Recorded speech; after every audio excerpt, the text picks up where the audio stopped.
စဉ်ဟာလေတရားဓမ္မများဟိုတုန်းကတော့ဘာမှမသိခဲ့ဘူးဗျမသိရတော့အတိတ်ကာလတုန်းကဖုံးကြီးဘဝနဲ့ခံခဲ့ရတဲ့ဥစ္စာဥပဇင်ကအတိတ်ကဖုံးကြီးဘဝနဲ့ခံခဲ့ရတာကြလိုက်တဲ့ငရဲကိုဆိုတာနစ်မြုပ်ခဲ့တယ်ဘာကြောင့်နစ်မြုပ်ခဲ့လဲဥပဇင်ခံခဲ့ရတဲ့ငရဲကဥပဇင်ဖုံးကြီးဘဝနဲ့ခံခဲ့ရတယ်ဘယ်တော့မှခံခဲ့ရလဲတဲ့ဖုံးကြီးဘဝနဲ့ခံခဲ့ရတာဥစ္စာဟာဖြင့်ခေါနာကုံဖျားလက်ချက်ကနေဖုံးကြီးဘဝနဲ့မြုပ်သွားတဲ့ငရဲခံရဘာကြောင့်ဒီဖုံးကြီးဘဝနဲ့ငရဲခံရလဲလို့တရားဓမ္မများမေးစရာအကြောင်းကြိုက်တရားဓမ္မဒီကစေတနာနဲ့လှူတယ်ဗျာလှူတော့ဥစဉ်ကအဲ့ဒီအရာတွေကိုတခါတည်းလောဘတတ်မဲ့ပြီးစားလောဘတတ်မဲ့ဝေဒနာမှမသိခဲ့ဘူးပညာပရမတ်လည်းမကွဲခဲ့နာဣအာယုံကြောင့်ဖြစ်နေတဲ့ဥပါဒံခန္ဓာ၅ပါးလည်းမသိခဲ့မသိခဲ့တော့အဲ့ဒီအရာကြီးကိုတရားဓမ္မတွေသွယ်ဝိုက်ပြီးတော့တခါတည်းကိုလှူခြင်းအောင်ဟောလိုက်တာဥစဉ်အတိတ်ကလာဟောတရားဓမ္မတွေကလှူဥစဉ်ကတခါအဲ့ဒါတွေစားတော့ပြီးတခါတည်းသင်္ကန်းခေါင်းမှုချုံပြီးအိတ်သေးတော့ဘာရကြတော့ငရဲကြပါဥစဉ်ခန္ဓာပြောတာနော်သူများတော့မဟုတ်ပါဘူးဥစဉ်ပြောခဲ့ဥစဉ်ခံရတာပြောတာသူများတော့မသိပါဘူးဒါကြောင့်မလို့မသိခင်တုန်းကတော့မကြောက်ခဲ့ဘူး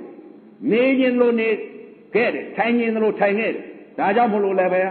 အရိယသူတော်ကောင်းများအတိတ်ယုံနာပြစ္ဆုတ်ပန်ယုံနာအနာဂတ်ယုံနာခန္ဓာ၅ပါးယုံနာတရားအတိတ်စိတ်ပြစ္ဆုတ်ပန်စိတ်အနာဂတ်စိတ်ဒီစိတ်ဒီ၃ပါးကိုသိလာတဲ့အချိန်ခါကျတော့ငါအတိတ်ကလာတော့ကပိတ္တာကြီးဖြစ်ခဲ့တာလည်းများခဲ့တလိ္ဆာကြီးဖြစ်ခဲ့တာလည်းကောင်းငင်ကအာကာသကောင်းငင်ပြန်သနေတဲ့မြက်တေးကြီးဖြစ်ခဲ့တာဘဝပေါင်းဘလောက်ရေထဲကမိချောင်းတွေဖြစ်လာတာဘဝပေါင်းဘလောက်နိုင်ငံခြားမှာဖြစ်နေတဲ့ပိတ္တာကြီးတွေဖြစ်နေတာဘဝပေါင်းဘလောက်အယံငရဲခံနေရတဲ့ဘဝပေါင်းဘလောက်အကုန်သိ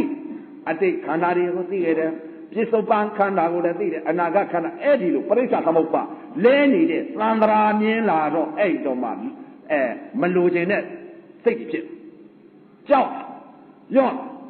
ဒီလိုမှမသိတဲ့ပုဂ္ဂိုလ်ဒီဘဝလေးလိုချင်တာပေါ့ညှင်းသက်တာပေါ့ဒါတွေ့တာပေါ့အဲ့တော့တရားဓမ္မတွေလည်းပဲအခုလုံးကြမယ်ဆိုလို့ရှိရင်တော့ရကြမှာပါပဲမလုတ်ဖဲနေတဲ့ပုဂ္ဂိုလ်မှန်သမျှကတော့ရေစုံမျောတော့ဘာကြောင့်လဲတဲ့လုံးမလုတ်ဖဲကိုတော့ဥပဇင်းတို့လည်းအတိတ်ကတော့အထင်ကြီးတယ်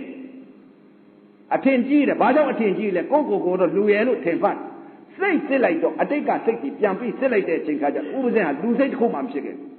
ဘာကြောင့်လဲတဲ့24နိုင်ရှိလောက်တဲ့အနက်ကလူစိတ်မဖြစ်ခဲ့တဲ့စိတ်ကြီးပြောပြ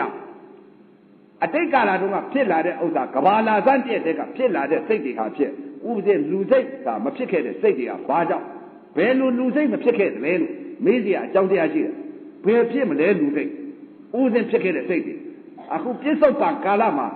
လူရဲလို့ဖြစ်လာတဲ့အချိန်ခါမှာအခုအသက်ဟာဖြစ်ဘယ်လောက်ရှိမလဲဆိုတော့55နှစ်ရှိ